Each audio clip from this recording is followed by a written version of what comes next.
Hi, I'm Jessica G, and this is the Just in Time podcast. If you're struggling today, I want you to know this podcast is here for you, but it's not a substitute for professional help. If you're in a crisis or feel unsafe, please call or text 988 or dial 911 for immediate support. There are people out there who will listen and can help. On this show, I'll be sharing personal experiences, mindset shifts, talking with key experts, and sharing real tools that help me go from barely surviving to thriving. This is not about quick fixes or one-size-fits-all advice. It's raw, it's honest, it's what worked for me and what I believe can help others too. Let's walk together from darkness to hope.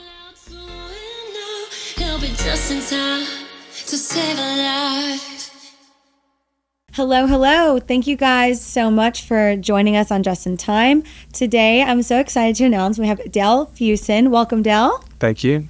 So Dale is newly located, and he is working with the Arkansas Crisis Hotline here in Arkansas. Yeah, so I just joined a couple of weeks ago with the Arkansas Crisis Center to help develop a veterans program for them to help better support the veterans in Arkansas. That's amazing, and I think that's just so much needed. Can you tell me some of the struggles that you've noticed in the veteran community and kind of what they face? Yeah, so I recently left active duty Air Force and transitioned over to the Air National Guard down here in Arkansas. My wife grew up in Arkansas, so we kind of make coming back home for her.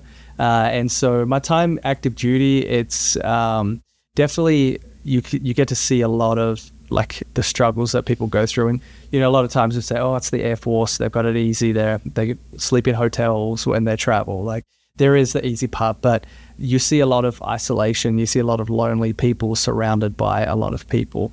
And so personally, I worked in the Chaplain Corps, and so we did respond to a lot of crises.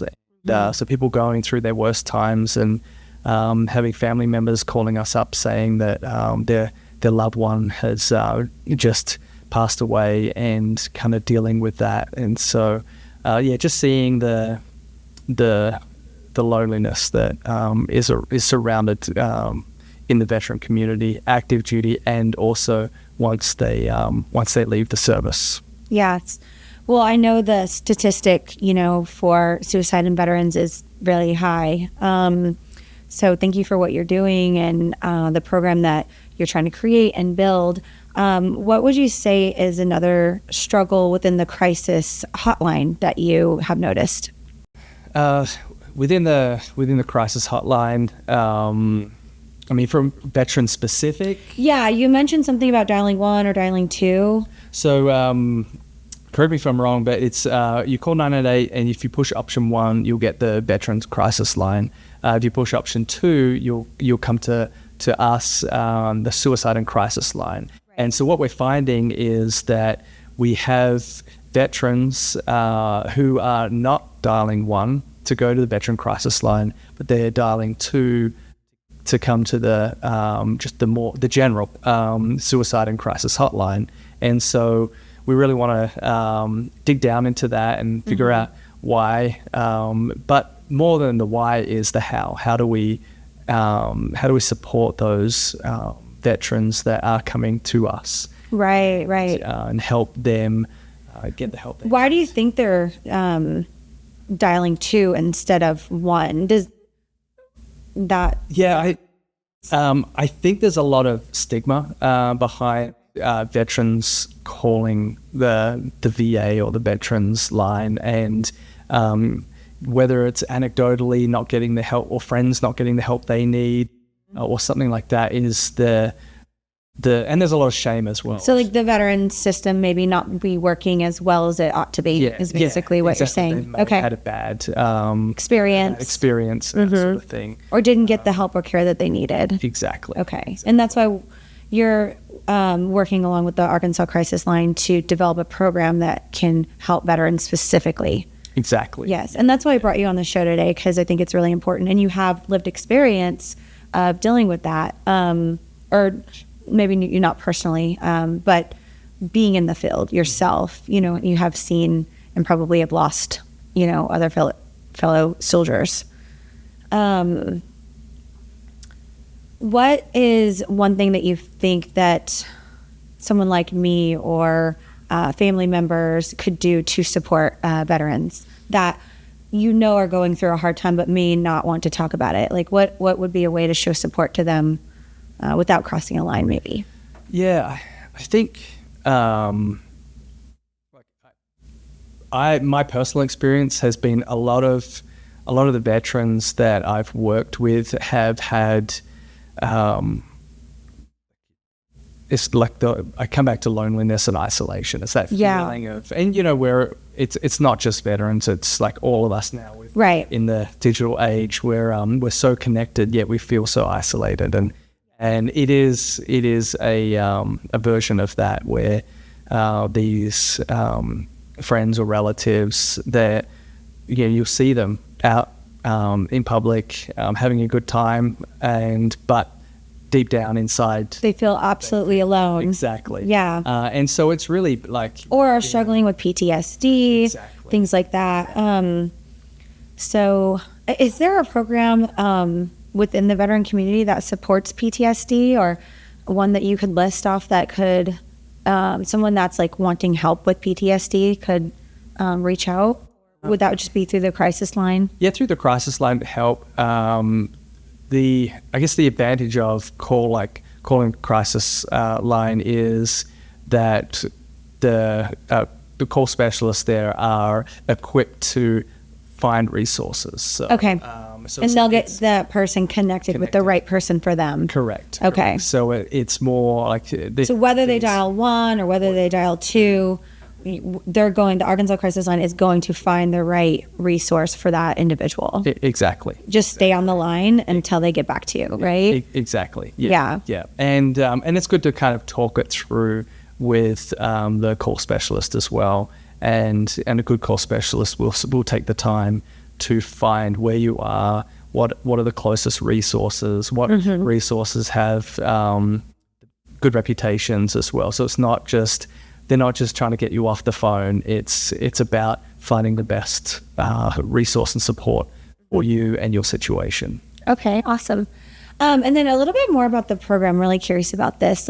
So what kind of program are you feeling like are you going to design? Is it going to be like an intensive program that could be online or in person, or what is your goal for that? So our goal really is to figure out how we can support and collaborate the great work that's already happening in the veteran.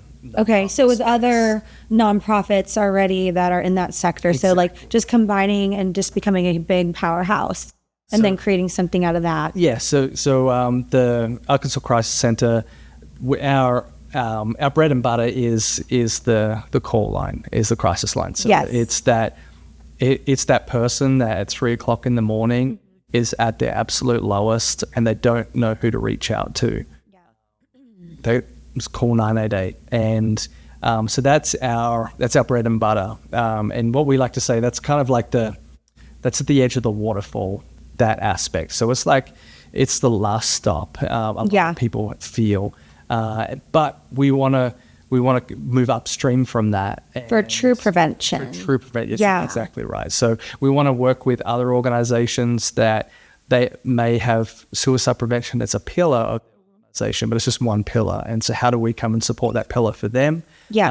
And provide our expertise with suicide prevention trainings, education and awareness, whilst they're promoting their wellness and community, helping veterans find their purpose and meaning once they fold up that uniform. I think that is such a great idea. And I was telling you earlier, one of the reasons why I opened up, the biggest reason why I opened up Just in Time was because I wanted to create a program that harnesses neuroplasticity to fight suicide. I had gone to Germany and I did this intensive and progressive workshop with Dr. Joe Dispenza. And it's nothing to do with suicide. It's just more like self-help stuff. But it comes back to like reprogramming the brain. How you think is how you feel. And if you're feeling a certain way, it's because you're thinking a certain way. And it completely changed my life. And, I don't struggle with suicide ideation. It's not something I used to think about it every single day.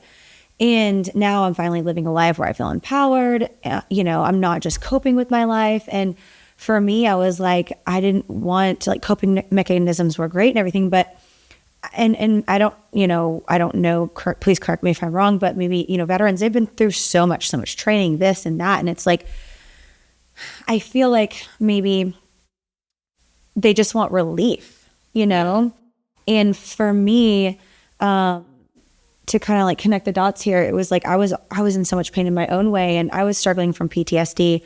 I was the second person to find my brother. And, it just kept replaying and I couldn't sleep. And once you can't sleep, there's just like so many other, disorders, and your mental health starts to decline. And so, on the show, we've talked about, things that we can do as far as taking care of our body, like cold plunging, working out, taking vitamins, eating, sleeping, all the things that our brain needs. But at the end of the day, we have to reprogram ourselves.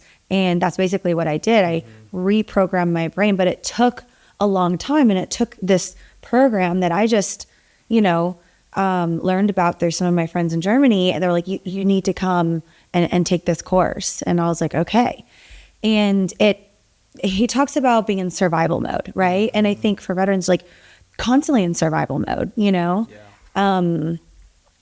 I don't want to talk about any of the horror stories from some of my friends that have lost loved ones, but when I hear some of the things that veterans have gone through and have seen, that doesn't put you in a place of peace. It keeps your brain in survival. Yeah. So I'm wondering if there's something that we could do to collaborate also with everybody else to help create a program, like a little part of Just in Time with the veterans. So yes, because like that is our main goal. And sometimes, like, we're a small nonprofit, but we partner with AFSP, and that has been just amazing education. And I think it's helped so many people. And for me, it's not like that Just in Time needs to do everything. It's like you said, it's collaborating with all these other forces that already have, put all this effort and energy into building it, and then building from there. And I think that's where, true change can come from.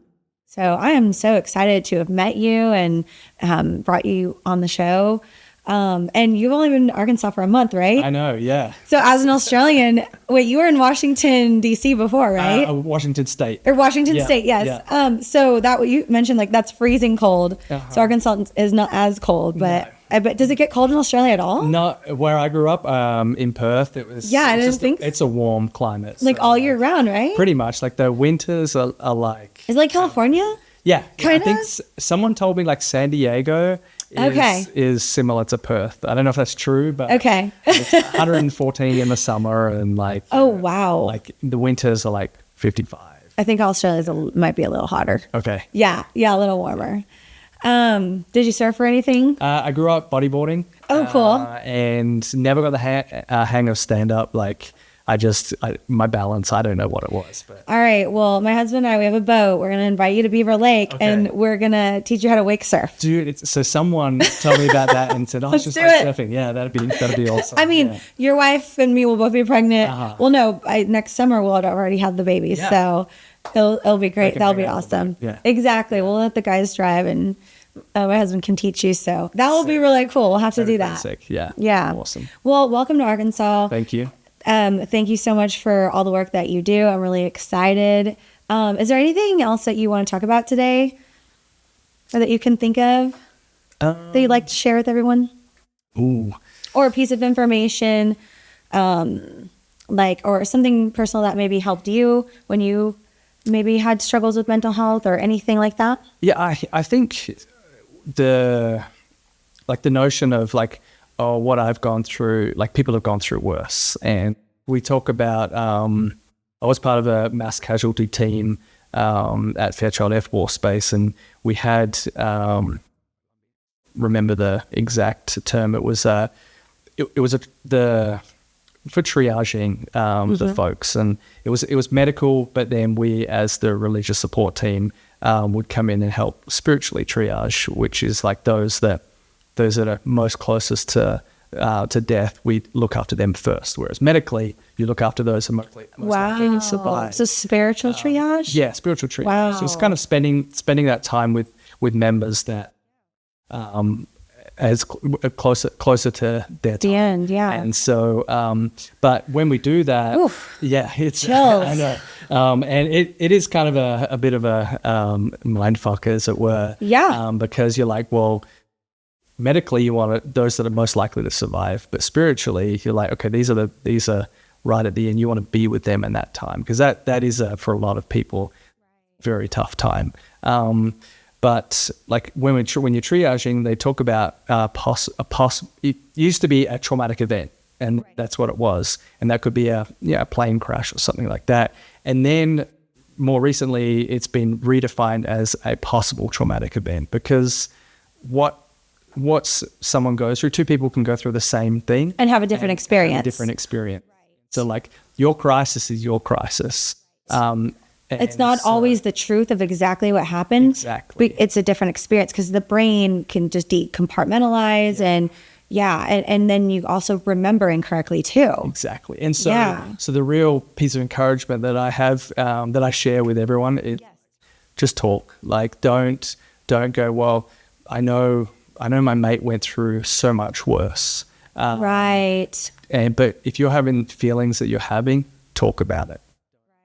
Don't just isolate yourself. So comparison is something that you saw a lot of guys do. Exactly. Yeah. And there's a quote that I go by too. It's comparison is the thief of joy too, you know? So don't make yourself small, even if somebody else went through something harder. Still validate your feelings is what I'm hearing you say. Yeah, exactly. Yeah. Exactly. And that's huge. Find that help, that the resources are there. Just look for them. Wow. Spiritual triage. That is just like mind blowing. Like I'm just like imagining you on the field going through that. I mean, how was that for you? So for me, like I never really was involved in, thankfully never involved in real world mass casualties, but going through the training for it was intense, training, right? Yeah, is definitely being able to understand that mindset of, with spiritual fitness, it's about purpose and meaning. It's like why are we on this earth? We're not, like you said before, like we're not a bunch of islands. Like all of these little nonprofits, we're all one big island. Yeah. Pursuing one big meaning. Right. And so it's that, what is your purpose? What is your meaning? And sometimes we go through big things that help us find it, and other times it's just intrinsic and we're like, I'm going to do this. And so, it's helping people find that I can see why they brought you on the team now. I think like in life in general, I mean, even people that aren't struggling, sometimes they just feel lost in general because they're not tied to their purpose or, what is the meaning for them, or, so I think that's huge. And I think when people do, especially for someone that is, struggling, when they do find that and tie themselves to that, that does, when you have more purpose, it does give you more drive and will to want to live, I was going to ask you one more question. Oh, yes. What was it that made you get into this career field? So I guess like serendipity is what actually got me into the career field. So I'm old. I was an old recruit into the Air Force. So my wife, she joined. Then I met her.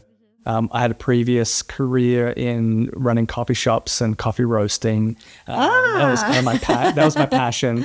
And then I met my wife, and I was like, I can't move coffee shops when we move bases. So I was like, I let that go. And then one of my best mates, he was EOD, which is like the bomb disposal in the Air Force. So he was a total badass. I'd train with him. We'd work out together. And so I told him, hey, I want to join the Air Force. I'm 35. And he's like, well, go EOD. And I'm like, no, I'm not crazy. Like, I can't just like, where's that bomb? Like, I'm not, you're the crazy one.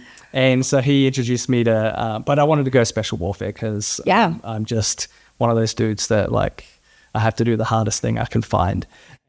So he told me about SEER, which is the survival instructor training for the Air Force. And so I joined SEER to begin with in the Air Force. And Then my wife, she's short notice deployed. And so I was in the middle of training. It's pretty intense training. It's like, 12, 14-hour days. And then you get homework to do. And so it's intense. I know a guy actually in California. It was in San Diego. That had a government job, and he helped basically train how to, how did you say it? Disassemble so the bomb doesn't go off. What is it called? Bomb disposal. Or, bomb disposal. Disarm. Disarm. Yes, disarm a bomb, and like training for the Air Force and and like all the Marine Corps, everyone, and that can be really intense too. In situations. And they actually sent him over. He was in the Army. They sent him over, I think it was Afghanistan, and some of the things that he came back and had to deal with. And my heart goes out to this person too, because I've seen him struggle, up and down with alcoholism and just trying to like numb that pain. And he's gone to the veterans community and is trying to get help. And, I just keep telling him, like, don't give up, like, keep trying. Because I know after going through something like that, it's really, really hard. So I have a lot of compassion for him. Hopefully it clicks one day. I'm hoping. Actually, after this podcast, I'm going to call him and check on him, because I haven't checked on him in a minute. But be a good friend. He's such a beautiful soul too, but sometimes life just can get you down, But that's why we're here. We're just in time to save a life. And we've got the crisis hotline. So call 988 if you're struggling. And thank you so much for being on the show. No worries. We appreciate you. It's glad to be here. And I'm holding you to the surfing session next year. Oh, yeah, definitely. I'm going to face plant. I know it. So. That's okay. Awesome. Awesome. Oh my gosh, that was cool. That is awesome. If you're struggling, remember, how you think is how you feel. If your feelings feel heavy, start by shifting the thought. You're not stuck. Your brain can change. So can your story. I'm Jessica G. This is the Just in Time podcast, and I'll see you next time. Until then, keep going, never give up, and remember, the world is better with you in it, whether you believe it or not. To help reach others, please share this with your friends, family, and don't forget to like, subscribe, and donate.